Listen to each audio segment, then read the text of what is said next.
Hey, how you doing? This is Tom, and this is Tom's Radio Room Show. You're listening to WRMI out of Okeechobee, Florida on 5.850 megahertz. And what I've done this morning, it's about 6 o'clock in the morning, I did some band scans. I did band scan of AM and FM. I did once, because the reception on AM and FM on this radio is fantastic. Let me look at my notes. On the FM scan, I got 34 stations. 34 stations.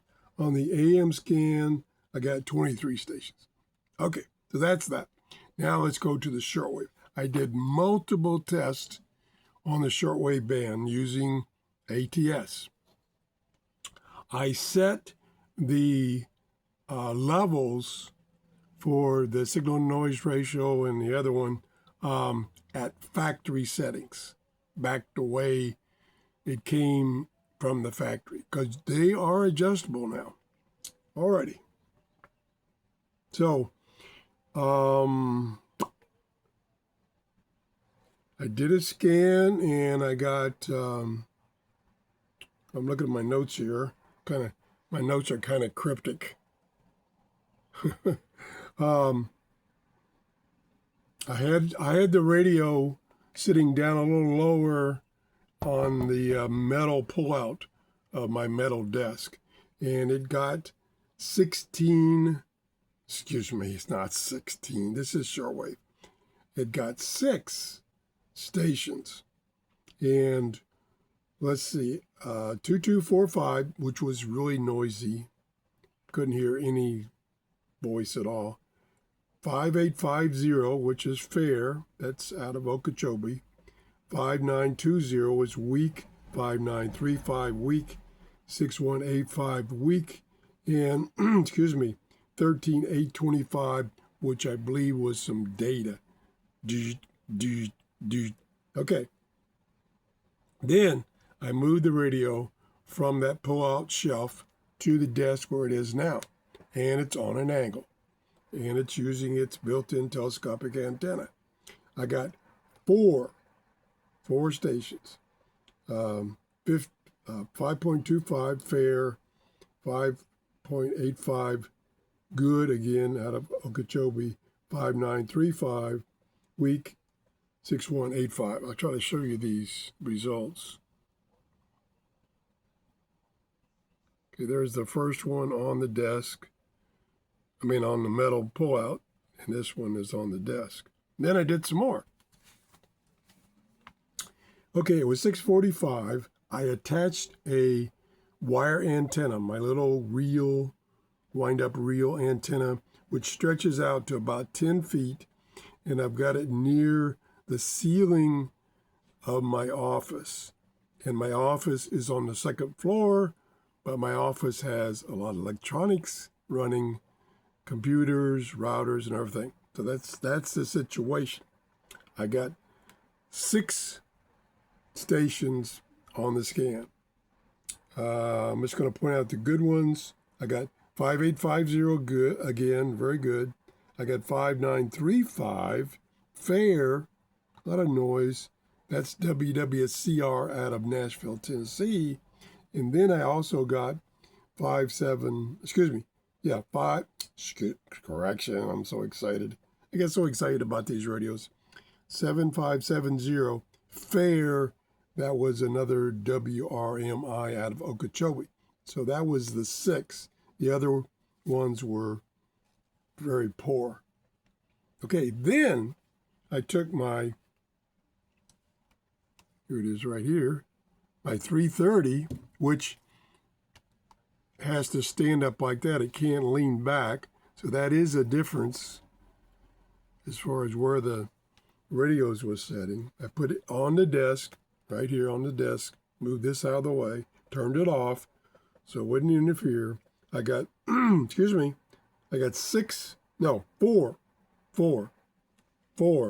Tom. I got 4 stations.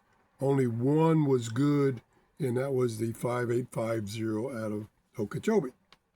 So then I clipped on my little wire antenna onto the 330's antenna, ran the ATS, and I got 7 stations, of which 5850 was very clear. And of course, now the thing you have to keep in mind, as far as shortwave, and actually any band, but mostly shortwave, conditions can change in seconds. So just the time between testing the 2 radios, the band conditions could have changed. So keep that in mind. So I got 5850, very good. And I've got 6 other ones, but they were poor or just noise. So actually, it didn't do as good with the clip-on wire antenna. That's about it. I would say kind of just overall, and this is just a test of 1, I think the reception is about the same. Maybe this one, the 520, is slightly better, but not noticeably. Not enough that if you have the 330, you should buy the 520. The 330 is more than adequate as far as reception.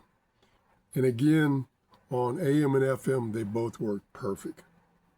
So that's about it. If you have any questions, please leave it in a comment. I will be doing another video going over the various functions like the ETM, the favorites button.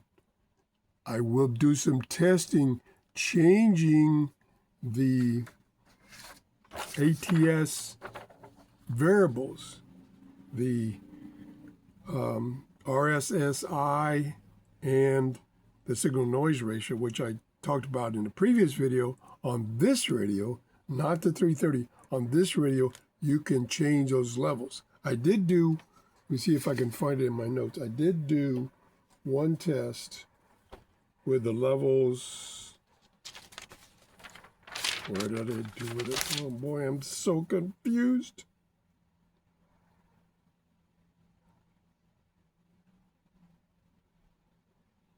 I don't think I wrote it down, but I did change the levels, and the problem is if you change them too low, and you don't have to go very far, but if you go too low, then you just pick up a whole bunch of noise in the scan. So actually, the little bit of testing I did of the levels, changing the levels, the factory setting was the best. But again, I only had a couple of samples. But that's it. Thanks for watching. If you enjoyed the show, please give me a thumbs up. And I want to thank, wow, we got 7 new subscribers on the last video. I want to thank you people for subscribing. I hope you'll stick around. If you haven't subscribed, I wish you would. And have a great day. Bye-bye.